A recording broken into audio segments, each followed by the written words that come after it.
So, Caitlin Clark is finally making her return to the Indiana Fever, and instead of fireworks and open arms, what we got was head coach Stephanie White going on ESPN and hitting us with a cold glass of let's manage expectations. The moment White sat down and started outlining her plan for Clark's reintegration, fans leaned in, expecting something like, "We've missed her leadership. We're ready to unleash her." But what they got instead, a strategic, measured tone that sent the internet spiraling. If you're here for the real story and not the filtered version, subscribe. And if you're sticking around for the next meltdown, you better definitely subscribe. Caitlin's a gravity player, White said, nodding at the obvious. Of course she is. The moment she steps on the court, she warps the floor. Defenders can't help but track her every movement. Even when she's not touching the ball, she's impacting the game. But then came the eyebrow raiser. White suggested that in her return, Clark may operate more as a decoy. A decoy? For a generational talent who redefined college basketball viewership, draws double teams from half court, and turns basic pick and rolls into national news? You could practically hear the record scratch across every Fever fan's brain. Because while White's logic isn't off, yes, Clark does attract defenders, yes, teammates benefit from that attention, is how she framed it that lit a firestorm. For a player of Caitlin Clark's caliber, the word decoy hits wrong. It sounds like underutilization. It sounds like hiding your most dangerous weapon behind a curtain. And let's be real, this isn't just any player returning from an absence. This is Caitlin Clark we're talking about, the face of a movement. The reason Indiana games have gone from half full to standing room only, and the reason the WNBA has seen more national exposure in the last 6 months than in the last 6 years. Her return is the storyline of the week, and White just gave an awkward twist. Now, to be fair, the Fever are rolling. 5 straight wins, their longest streak in a decade. Kelsey Mitchell is cooking. Aaliyah Boston is finally getting the touches and spacing she deserves. The ball is moving. The chemistry is tight. And yes, the defense has sharpened up in Clark's absence. White isn't blind to that. She's walking a tightrope here, trying to praise the team for stepping up without Clark, while also preparing to reinsert the player who completely changed the blueprint for how this team operates. That's not easy, but still decoy? Let's unpack this. Caitlin Clark has only played 13 of the team's 29 games this season. She's dealt with wear and tear, fatigue, and the physicality of a league that, quite frankly, seems more interested in welcoming her with body checks than with open arms. It's been a brutal adjustment, and White has been very vocal about protecting her rookie star from being rushed back before she's physically ready. But the messaging this week feels less about health and more about role, and that's where fans are split. On one hand, White is trying to preserve the rhythm the team has built without Clark. The offense, without the gravitational pull of one high-usage player, has opened up. More touches for Mitchell. More inside-out looks for Boston. Guards are attacking more. There's a freedom in the system when it isn't anchored around one superstar. But on the other hand, it's Caitlin Clark. You don't reduce her to a decoy. You don't put her in the corner and hope she draws attention. You put the ball in her hands and let her run the show. Because no one in the league sees the floor like she does. No one manipulates defenses like she does. And when she's fully locked in, she's not just the best passer on the team. She's one of the best playmakers in the league, period. The truth is, Clark does make her teammates better. Not by fading into background, but by pulling defenses into uncomfortable positions and then slicing them apart with pinpoint passes. She collapses defenders, kicks the shooters, opens up space for Boston, and turns off-ball movement into actual danger. So the idea of her being used more off-ball, more situationally, or as a spacing threat, that's not just a shift. That's a fundamental redefinition of how you use a star player. The question is, why? Why is White easing her in so cautiously, not just physically, but strategically? Is it fear of disrupting the current flow? Is it a lack of trust in Clark's current condition? Or is it something deeper?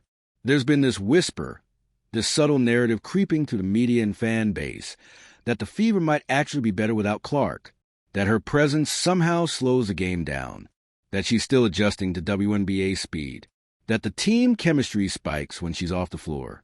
White didn't say that outright, but her ESPN comments dance close to it. She praised the team's fluidity and defensive energy without Clark. She highlighted the growth of other players during her absence.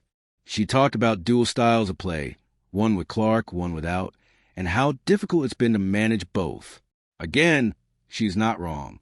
It's been a season of whiplash. But here's the danger.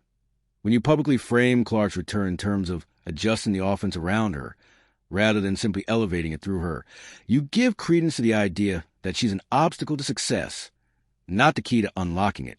And that's where fans are pushing back. Clark isn't just a piece of the puzzle. She is the puzzle. Her shooting, her vision, her floor spacing, her confidence. It's not an add-on. It's a foundation for a new era of Indiana Fever basketball. Or at least it should be. What White is dealing with is real. Chemistry matters. Continuity matters. And if this team has found a rhythm in Clark's absence, it is tricky to reinsert someone without disrupting that. But Clark isn't just some high-usage scorer you're trying to plug into a well-oiled machine. She's the engine, the reason you built the machine in the first place. The irony is, Clark can play any role you ask of her. She's versatile. She's unselfish. She doesn't need to score 30 to impact a game. If you told her she had to run decoy actions for a full quarter to free up Mitchell, she'd probably do it, and find a way to still drop 8 assists in the process. But it's about intent. It's about message. If you're using her as a decoy because that's what the defense forces you into, fine. Smart coaching. But if you're planning to design her role around standing in the corner or drawing attention away from the real action, that's a waste. The best version of this team doesn't exist without Clark. It exists because of her. And that's where the tension lies. Fans can feel it. The locker room can probably feel it too.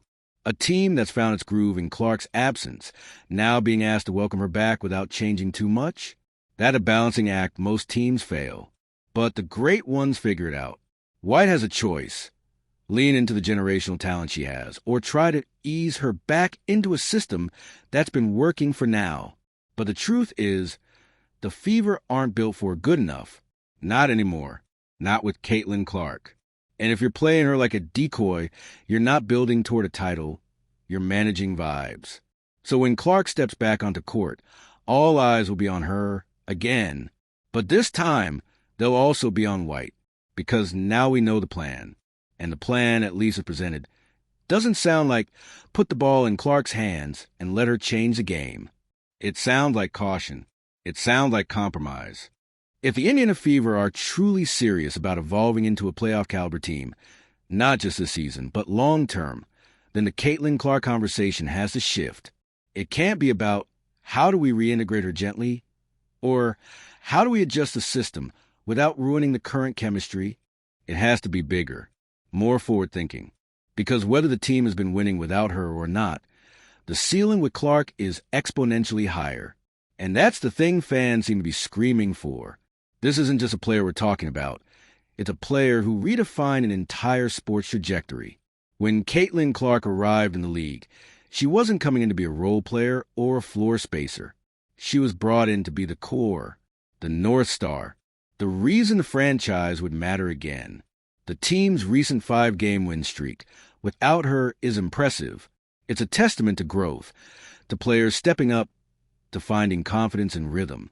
But let's not pretend like it's not also temporary. The league is watching. Opposing coaches are watching. Adjustments will come, and the window of surprise will close. That's where stars make the difference.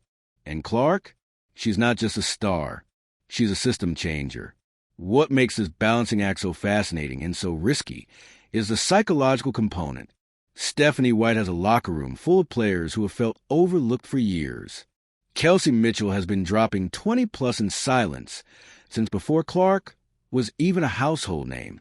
Aaliyah Boston is a generational talent herself, but she didn't get even a fraction of the attention that Clark did upon entering the league. That stuff lingers. So when the team starts winning without the headline-grabbing rookie, there's this subtle, unspoken sense of validation. See? We're good too. And they are. That's the truth. The Fever aren't just riding Clark's coattails. They've been building something meaningful behind the scenes. That matters. But at the same time, Clark is the accelerator, the spotlight, the big bet. And you don't temper a big bet. You double down. Which is why this whole decoy conversation feels like a detour from where things need to go. Clark doesn't need to be hidden in the playbook, like a secret weapon. She needs to be at the heart of it, the centerpiece around which everything else rotates. If that sounds dramatic, it's because it is. You don't get Caitlin Clark on your roster and treat her like just another shooting guard. Her passing alone can reshape offensive strategy. Her shooting threat extends to half court. And her basketball IQ? Off the charts. It's not about giving her the ball every possession. It's about recognizing that when she's on the floor, everything changes for the better. The key now is not shrinking her role to fit the current team's mold. It's expanding the team's confidence to rise into the new identity with her. And that's going to require some uncomfortable conversations in that locker room. There's no avoiding it. Because even if nobody says it out loud, every player knows what's happening. The team has found its groove without the superstar. Now the superstar is returning. That disrupts the flow. It creates uncertainty. But here's the honest truth. Real teams grow through discomfort. If this team wants to go from scrappy to serious contender, then it needs to learn how to play with Clark, not just around her. They need to understand that her presence isn't a detour, it's the destination. Coach White knows this. You can see it in her comments, even the ones that trigger controversy. She respects Clark's gravity, her influence, but she's also trying to protect a young star from getting thrown back into the fire too quickly, especially after the physical toll she's endured. But the messaging, that's where things got murky. Because when you say decoy, you invite a narrative that Clark is too fragile, that her impact is overstated, that the team is better off with her on the sidelines, that she's being managed. And if that becomes a dominant perception, the pressure around her return multiplies tenfold, not just from fans, but from inside the team. Clark doesn't need special treatment, but she does need clear direction. If the plan is to work her back in slowly, fine. But slowly doesn't mean from the shadows. If anything, it means using her mind more than her legs. Let her orchestrate from the top of the key. Let her be the quarterback while her teammates make the runs.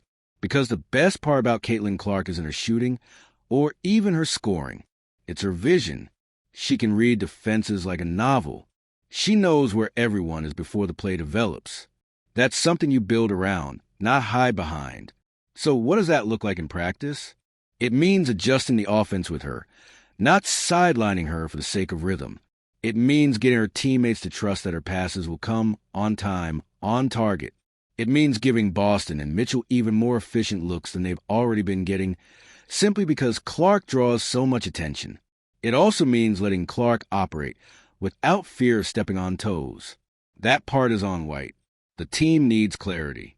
They need to hear, this is your leader, not this is our most famous player, who we're slowly integrating. You can't expect a locker room to adjust smoothly if the leadership isn't crystal clear. And from Clark's side, she's going to have to walk the line between humility and control. She's not the loudest voice. She doesn't demand attention.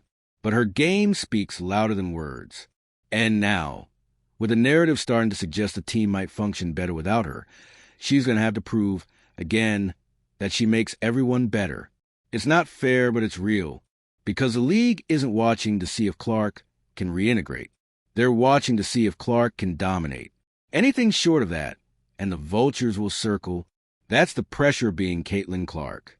That's the tax that comes with being the face of a league that's still learning how to handle stars. And make no mistake, if this goes south, if the Fever stumble, if Clark looks even a little off, critics will pile on. They'll say she was overhyped, that the team plays better without her, that she was a marketing gimmick, that she peaked in college. That's why this moment matters so much. Because what Stephanie White decides now, how she uses Clark, how she supports her, how she builds around her, will set the tone not just for the rest of the season, but for the next era of Fever basketball. This isn't a wait-and-see situation. This is a lead or lose one. And for Clark, it's another chance to do what she's always done, take pressure and turn it into fuel. She's used to being doubted. She's used to being targeted. She's used to carrying expectations that would flatten most rookies. But the difference now is that the stakes are bigger, the spotlight is brighter, and the margin for error?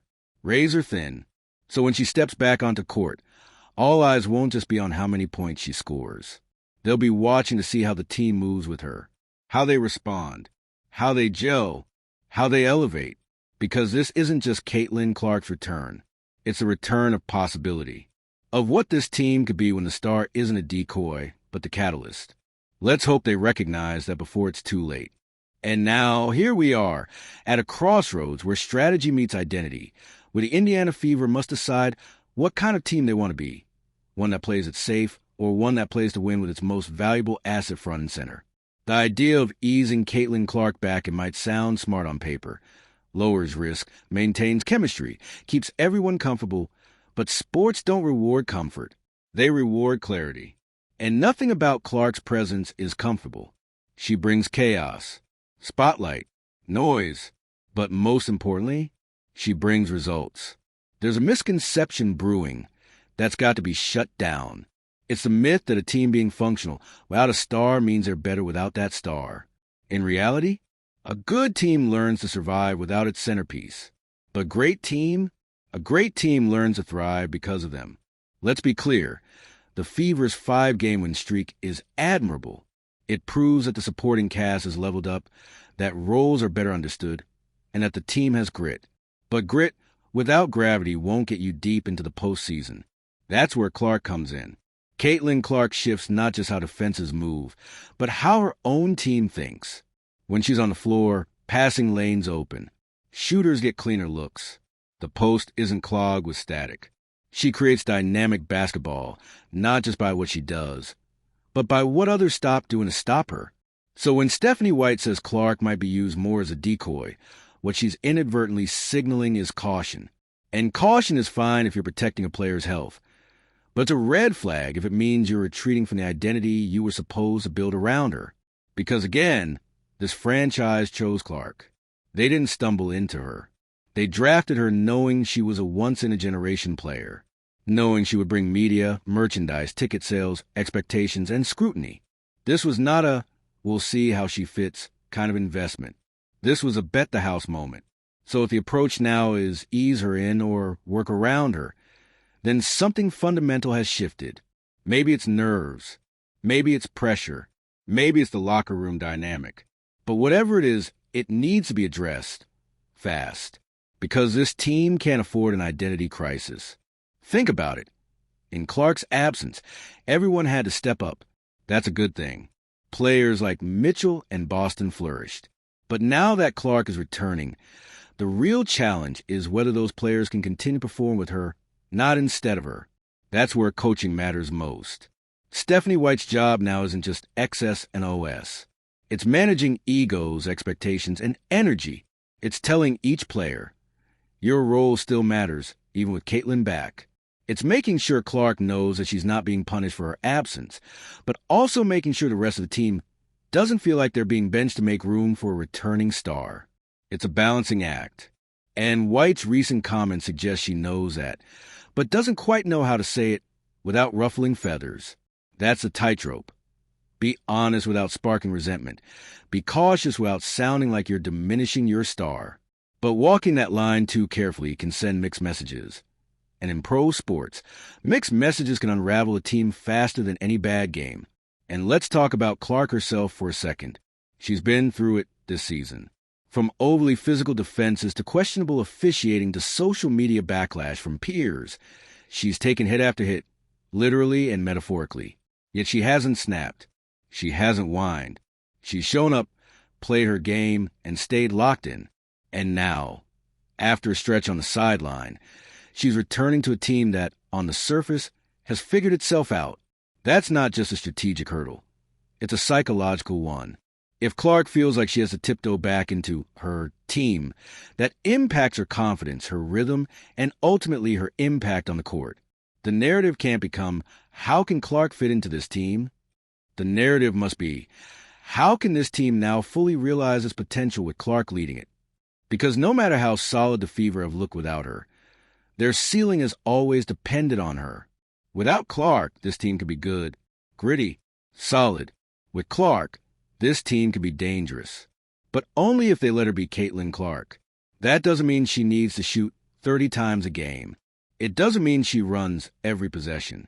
What it means is giving her the space and authority to do what she does best. Control tempo, create offense, and keep defenses on their heels. And more importantly, let her lead, because Clark is a leader. Maybe not the loudest in the room, maybe not the one barking orders, but she's a force. And she leads by example, with her pace, her poise, her ability to make her teammates better. So the idea that she should come back quietly, almost as a support piece, feels not only counterproductive, it feels like denial. Denial of what she is. Denial of what this team is supposed to be with her. Fans see it.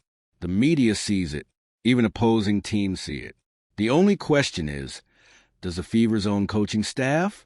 Because if there's hesitation, it'll show. If there's confusion, it'll spread. And the last thing this team needs is a passive version of Caitlin Clark awkwardly navigating a role that underuses her talents just to preserve the flow. The flow is important. But the identity? That's vital. The best case scenario is one where Clark comes back. The team continues to play unselfish basketball, and the roles aren't sacrificed, but amplified.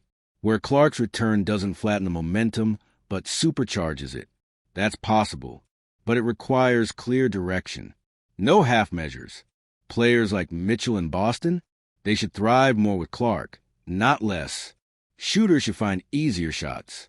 Bigs should get better entry passes. Defenders should be able to rest a beat, knowing Clark can stretch the floor and command attention. It only works if the team buys in. And for them to buy in, the coach has to sell the right vision. This can't be a story of how the Fever kept winning despite Clark. It has to be the story of how they reached their full potential, because she returned. And look, it's not going to be perfect.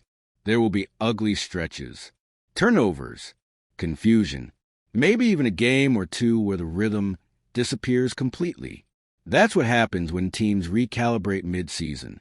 But if this team is serious about being more than just the most talked about squad in the league, if they want to be the best, then the recalibration has to happen. Because make no mistake, the moment Clark steps back on the floor, every team will adjust. They've had weeks to game plan for the Fever. Without her, now they'll have to relearn what it means to defend against a player who can pull up from 30 feet, dish a no-look dime, or bait a double team on a curl cut. That changes the game. Now, the Fever just have to decide whether they want to change with it or cling to what worked in her absence. It's a gamble either way. But if you're the Indiana Fever and you've got the most marketable, talented, and polarizing rookie in a generation sitting on your bench ready to go, you roll the dice, you give her the keys, and you let Caitlin Clark drive.